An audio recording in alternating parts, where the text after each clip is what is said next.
Hi, I'm Gareth. I'm a psychiatrist and medical director in the UK. I'm making videos about open dialogue, the transparent and inclusive approach to mental health care. And this video is going to be about our sixth principle, which is tolerating uncertainty. There are so many times within mental health care where we want to try and make things feel safe again. I've seen that time and again over the 20 years that I was working in the NHS, that staff, teams, systems would become almost obsessed with this idea. And all too often I would see that take the form of checklists and scripts and forms. Now the problem with scripting and putting forms around things is it reduces the spontaneity and the ability for someone to be in the moment with someone and make a meaningful connection.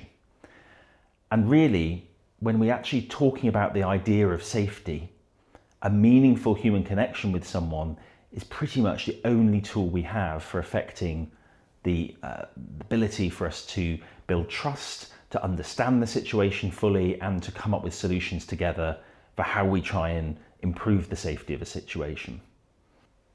To make a meaningful connection with someone, we have to allow them to set the agenda and to lead the conversation. So that's what we do in an open dialogue approach. We allow that person to decide what is going to be discussed alongside their network, and we allow them to do that at their own pace, rather than we as professionals coming in with our agendas. We try to drop our professional identity and just come alongside as another human being and allow them to lead the conversation wherever it needs to go. Now, as a professional, allowing that amount of control to be taken over by the person that we're there to help can feel terrifying at first. I've often, over the years of trying to help people understand this way of working, had reactions such as, "We don't have time for this, Gareth. How could we possibly allow them to lead it and to take the time that they want to at their own pace? I've got my documentation that I need to complete when I get back to the team base, and I have certain forms to fill and expectations to live up to and to complete." And I would say that in all the years that I've been working in an open dialogue way now, that I've never once come away from a meeting without all the information that the system would expect me as a psychiatrist to collect. In fact, I've usually come away with more. The other thing that I often find that can be particularly pertinent when thinking about this idea of tolerating uncertainty is when conversations with families can become deeply uncomfortable. Now, it might be that a really difficult topic has been brought into the scope of the conversation. It could be that conflict has begun to erupt between individuals, or it could be that actually a deep sadness or pain is exposed during that conversation. Now, that can be highly activating for me as an individual, as well as a professional. And noticing what's happening within myself at those moments has become really important.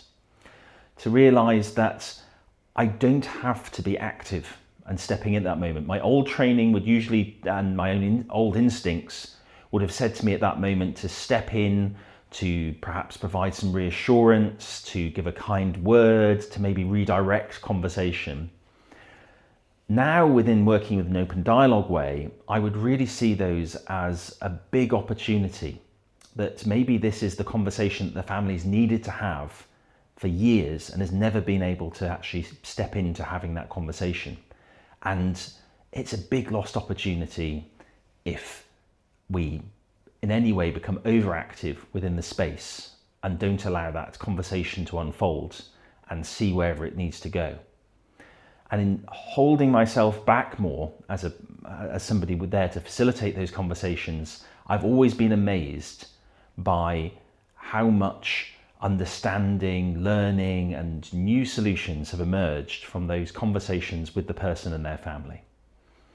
So as I step into these conversations now, I try to think about something that an old supervisor said to me years ago, which is, don't just do something, sit there. I hope you're finding the videos useful and interesting. I've got one more to do on the 7 principles of open dialogue. The next time we'll talk about dialogue and polyphony. If you're liking these videos, please do click the like button, click subscribe to the channel, and I hope to see you next time. Thank you.